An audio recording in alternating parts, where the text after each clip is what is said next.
Simple indicators make simple trades. Yes, आपने सही सुना है। यानी कि आज हम जो सेटअप की बात करने वाले हैं यहाँ पे बहुत ही कम इंडिकेटर्स यूज करेंगे, बट यस, हर एक चीज एक एक को सपोर्ट करेगी एंड आप इस वीडियो में रूल बेस्ड ट्रेडिंग को ही अप्लाई करेंगे।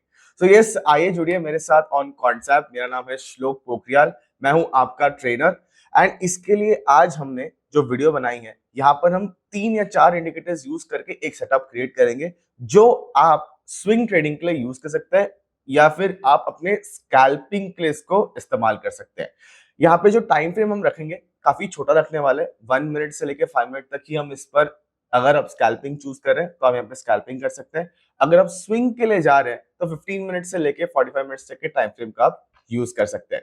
सो यस, चलिए बिना टाइम वेस्ट किए इस वीडियो को यहाँ पे शुरू करते हैं। बट यस, शुरू करने से पहले आप सभी जानते हैं आप सभी को सब्सक्राइब करना है, लाइक एंड शेयर भी करना है इस वीडियो को, प्लस लिंक और डिस्क्रिप्शन में मेंशन्ड है जहां पर आप जुड़ सकते हैं ऑन कॉन्सेप्ट। तो यहाँ पे आप देख सकते हैं मैंने आपके लिए चार्ट खोल रखा है। आइए इस पर हम अपने इंडिकेटर्स को डालते हैं। तो सबसे पहले रहने वाला है, yes I know it's going to be moving average and आपके साथ यहाँ पर हम यूज करेंगे ईएमए।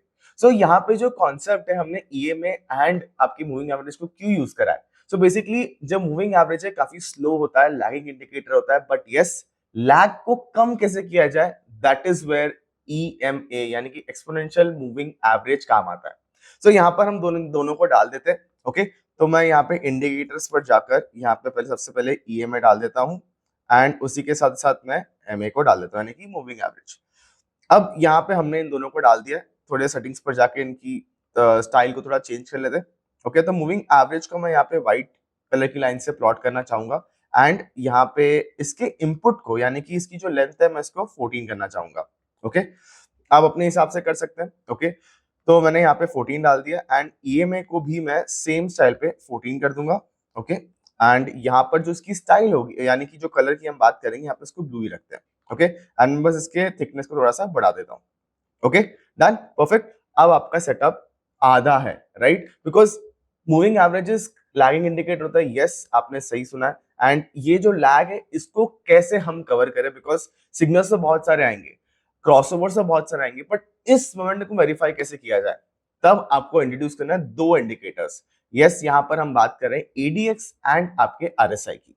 ओके, सो यहाँ पर मैं सबसे पहले एडीएक्स को ऐड कर देता हूँ। ओके, यानी कि एवरेज रिलेक्शन इंडेक्स की हम बात करें, यहाँ पे इस इंडिकेटर का एक ही काम रहता है, यानी कि वो बताता है आपको मार्केट में जो डायरेक्शन पिक हुई है इसमें स्ट्रेंथ है या नहीं। Okay, so exactly that is what हम यहाँ पे फिगर आउट करने की कोशिश करें कि मार्केट में जो मोमेंटम आई है, यानी कि जो क्रॉसओवर आई है, बीट बुलिश या बेरिश, उसमें स्ट्रेंथ है या नहीं, राइट। एंड यही चीज को कवर करने के लिए यहाँ पर हम इंट्रोड्यूस करेंगे आरएसआई को। तो मैं यहाँ पर डाल देता हूँ आरएसआई को। ओके, कोई चेंजेस करने की ज्यादा जरूरत नहीं है, बिकॉज सब 14 पर ही स्टैंडर्ड हमने सेट किया हुआ है एज ऑफ नाउ। ओके, यहाँ पे मैंने आरएसआई को भी ऐड कर दिया। ओके, अब बढ़ते हैं आपके इस स्ट्रैटेजी की तरफ। इसकी साइकोलॉजी समझेंगे इसमें आप कैसे मोमेंटम को कैप्चर कर सकते हैं। एंड यस गाइस, एक चीज आगे बढ़ने से पहले यहाँ पर एडीएक्स पर आप क्या करेंगे, आप एक लाइन प्लॉट करेंगे, यानी कि जब जब मोमेंटम आएगा आप कैसे वेरीफाई करेंगे ये मोमेंटम में आपको स्ट्रेंथ दिख रही है या नहीं। तो एडीएक्स तो मैंने यहाँ पे 21 के लेवल को सेट कर दिया। ओके, आप अपने अकॉर्डिंगली इसको एडजस्ट कर सकते हैं, 25 भी कोई कोई, अगर आप थोड़ा सा कम लेवल पे या एक जो एंट्री आप बनाना चाहते हैं, थोड़ा सा लेट बनाना चाहते हैं एंड थोड़ा सा छोटा स्कैल्प करना पसंद करते हैं, तो यस आप 25 पर रख सकते हैं। एंड अगर आप थोड़ा एग्रेसिवली खेलना चाहते हैं तो देन यस आप जा सकते हैं 21 के लाइन के साथ। तो यहाँ पे मैंने 21 की लाइन पर खींच दी है। अब बढ़ते हैं इसकी एप्लीकेशन की तरफ, देखते हैं कि यहाँ पे डेटा ने हमें क्या बताया एंड कब कब हमें ट्रेड्स बनते हुए नजर आए। अब बढ़ना है एग्जांपल्स की तरफ। तो सबसे पहला एग्जांपल यहाँ पे मैं ऑन द बेरिश साइड लेकर आया हूँ आप सभी के लिए। तो यहाँ पे आप देख सकते हैं 23 अक्टूबर की यहाँ पे मैंने चार्ट्स को ओपन कर रखा है एंड आप देख सकते हैं 12:45 की ये पहली कैंडल है जिसने हमारे कंडीशन को सेटिस्फाई करी है। अब कंडीशंस क्या है, सबसे पहला कंडीशन आपकी, अगर आप बेरिश आउटलुक के लिए देख रहे हैं तो आपकी ईएमए आपके एमए को फ्रॉम द टॉप कट करती हुई दिखनी चाहिए, या फिर अगर आप सिंपल शब्दों में कहें आपके एमए को आपके ईएमए के ऊपर ट्रेड करना चाहिए। ओके, तो यहाँ पे एग्जैक्टली सिचुएशन सेटिस्फाई हो रही है। अब ये जैसी सेटिस्फाई होती हुई दिख रही है, आप क्या करेंगे यहाँ पे आपके एडीएक्स एंड आपके आरएसआई पे फोकस करेंगे। एडीएक्स कहां पर ट्रेड कर रहे हैं, जैसे मैंने कहा था ये 21 के ऊपर होना चाहिए। एग्जैक्टली यहाँ पर ये 32 के लेवल्स पर ट्रेड करता हुआ दिख रहा है, तो यहाँ पे हम एक बढ़िया एंट्री बना लेंगे। एंड अब बात करते हैं आपके स्टॉप लॉस और आपके टारगेट्स की। तो स्टॉप लॉस यानी कि यहाँ पे ऑब्वियसली आपकी जो कैंडल है, यहाँ पे जो हाई बनाई है, जहां पे आपने एंट्री बनाई है, यहाँ पर इसकी हाई को आपको स्टॉप लॉस लेकर चलना है। एंड अब बात करते हैं आपके टारगेट्स की। तो टारगेट्स पे एकदम सिंपल है, यहाँ पर अभी स्कैल्प ही कर रहे हैं, तो यहाँ पर आप क्या कर सकते हैं, यहाँ पर आप एग्जैक्टली एंट्री बनाने के बाद आप अपने आरएसआई को फॉलो कर सकते हैं। ओके, एंड साथ ही साथ आप एडीएक्स पे भी ध्यान रखिएगा, बिकॉज एडीएक्स आपको बताएगा कि ये जो मोमेंटम है इसमें स्ट्रेंथ बची है या नहीं। तो यहाँ पे आप देख सकते हैं, जैसी मैंने एंट्री ली है 1245 की कैंडल पर, मुझे आरएसआई ने एग्जिट रफली अराउंड, अगर मैं देखने जाऊँ तो मैं ओवरसोल्ड ओवरबॉट जोन का जो लेवल्स हम कंसिडर करते हैं 70 एंड 30 का जो स्टैंडर्ड है, मैं उसी को लेकर यहाँ पे चलना चाहूंगा। सिंपल रखिए ट्रेड, ज्यादा कॉम्प्लिकेट करने की जरूरत नहीं है, बिकॉज सिंपल रखेंगे तो ज्यादा आपको इजी होगी to take trades and understand the structure. तो यहाँ पे हमने क्या करा, जैसे ही 30 पर टच करा इसने, हमने वैसे ही एग्जिट ले लिया। तो यहाँ पे मैं आपको दिखाता हूँ कि आप कितने पॉइंट्स आपने कमाए होते अगर आपने एग्जैक्टली 1245 की कैंडल पे एंट्री बनाई होती। तो यहाँ पे मैं एक बार इसको मेजर कर लेते हैं, आइए देखते हैं। ओके, सो परफेक्ट है। अगर मैं यहाँ से एंट्री लेता हूँ एंड राइट अबाउट 30 पे जैसे मेरे आरएसआई ने हिट किया, तो मेरे पास करीबन 86 पॉइंट्स यहाँ पे मैंने कमा लिए। ओके, तो यानी कि आप देख सकते हैं, यस ऑब्वियसली कोई कोई एम्बिशियस होते हैं, तो उनके पास एक और एक तरीका है जो वो फॉलो कर सकते हैं। मार्केट में थोड़ा सा रिस्की लगता है, but yes you can follow that as well. आपके रिस्क मैनेजमेंट के ऊपर है कंप्लीटली, बट मुझे लगता है कि यहाँ पे आप ऐसे एग्जिट कर सकते हैं, सिंपल है। एंड दूसरा एक चीज है जहां पर आप अपने एमएस के लिए रुक सकते हैं for giving a crossover again. तो यानी अगर आप एमए के लिए रुकते जब तक वो क्रॉसओवर नहीं आया, यानी कि अगर आपका ईएमए वापस आपके एमए को कट करता फ्रॉम द लोअर एंड, तब जाके आप इसको एग्जिट करते। तो यहाँ पे अगर आप देखने जाएंगे, ये कहाँ दिख रहा है मुझे, यहाँ पे दिख रहा है रफली अराउंड, ये कैंडल है 235 की। यहाँ पे आप देख सकते हैं आपके ईएमए ने आपके एमए को नीचे से कट किया हुआ है। ओके, साथ ही साथ मुझे दिख रहा है आरएसआई में भी एक जंप है, प्लस मेरा एडीएक्स जो है on the higher end trade कर रहा है, यानी कि यहाँ पे स्ट्रेंथ मुझे बता रहा है। ओके, तो यहां तक आप आराम से इसको होल्ड करके चल सकते हैं। एंड यहां तक अगर आप होल्ड करते हैं तो आई थिंक ज्यादा कोई डिफरेंस नहीं मिलेगा, बिकॉज आप देख सकते हैं रिट्रेसमेंट वापस आया एंड रफली अराउंड 92 पॉइंट्स आपको, यानी कि 6-7 पॉइंट एक्स्ट्रा आपको और यहाँ पे बनता हुआ दिखेगा। ओके, तो यहाँ पर हो गया आपका एग्जाम्पल फॉर द बेरिश साइड।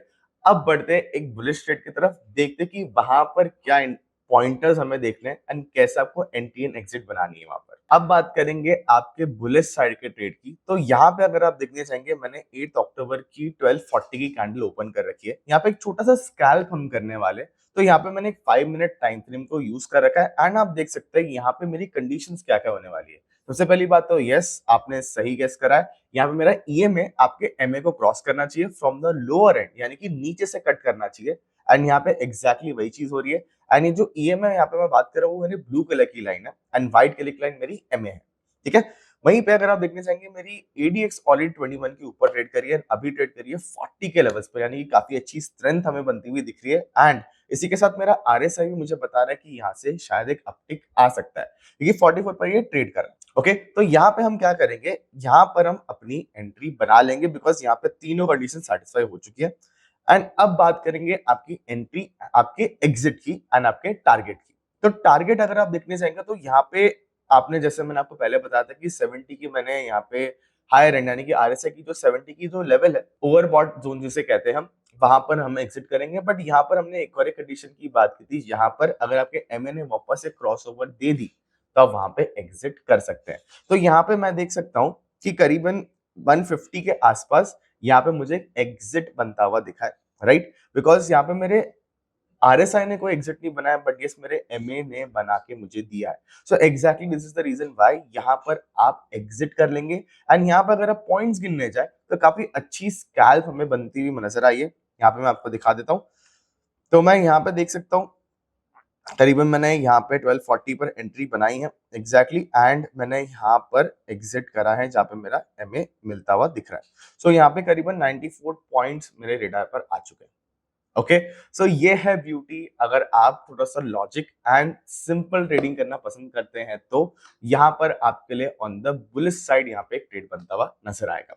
एंड यस गाइस, ध्यान रखिएगा, अगर आपकी ये तीनों कंडीशन जिसकी हमने बात करी है, यहाँ पे एक बार वापस आप सभी के लिए रिवाइज कर देता हूँ। तो यहाँ पे अगर आप बुलिश साइड के लिए ट्रेड करना पसंद कर रहे हैं तो आपकी ईएमए को आपके एमए को फ्रॉम द लोअर एंड यानी कि नीचे से कट करता हुआ दिखना चाहिए। दूसरी चीज है, आपकी ADX 21 के ऊपर ट्रेड करती हुई नजर आनी चाहिए। एंड अगर अगर आप RSI यूज भी कर रहे हैं, अगर आप RSI नहीं पसंद करते हैं तो it is also fine, but अगर आप RSI यूज कर रहे हैं यहाँ पर तो यस, आपको इंश्योर करना है कि वो लोअर बॉटम पर बना रहे जहां से वो मोमेंटम वापस पिक करता हुआ नजर आए। सो ये तीनों जब आपकी मिलेंगी तब जाकर आपको एक बहुत ही बढ़िया ट्रेड बनती हुई नजर आएगी। सिमिलरली अगर मैं बेरिश साइड पर जाता हूँ तो बेरिश साइड में मुझे क्या चाहिए? बेरिश साइड में मुझे ये चाहिए कि मेरी जो एमए है वो मेरे ईएमए को ऊपर से कट करता हुआ दिखे एंड मेरे जो EDX है 21 के ऊपर ट्रेड करता हुआ नजर आए। एंड तीसरी कंडीशन है जहाँ पे RSI हायर एंड पर ट्रेड करती हुई नजर आनी चाहिए, यानी कि वहां से मैंने प्रॉपर इस मोमेंटम को कैप्चर करना है। बिकॉज मुझे जैसे ही RSI गिरता हुआ दिखेगा, यानी कि रिलेटिव स्ट्रेंथ इंडेक्स जिसे हम कहते हैं, वो मुझे बता रहा है कि यहाँ पे स्ट्रेंथ वीक हो रही है एंड ADX मुझे बता रहा है कि मोमेंटम बढ़ता हुआ नजर आ रहा है, जो डायरेक्शन हमने पिक करा दैट इज ऑन द बेरिश साइड। सो इसी के साथ ये दोनों चीजें यहाँ पे क्लियर हो जाती है। एसएल एंड टारगेट आपको मैंने ऑलरेडी बता दिया कि आप एमएस को यूज कर सकते हैं। अगर आप RSI प्रेफर करते हैं तो RSI यूज करके आप अपनी एंट्री एंड एग्जिट्स को प्लान कर सकते हैं। सो इतना ही रहेगा इस वीडियो के लिए गाइस, एंड आशा करता हूं आप हमारे साथ जुड़ेंगे on concept. Link already description में दे रखा है। ऐसे ही सिंपल ट्रेडिंग स्ट्रेटेजीज के लिए जुड़िएगा हमारे साथ ऑन कॉन्सेप्ट। Thank you.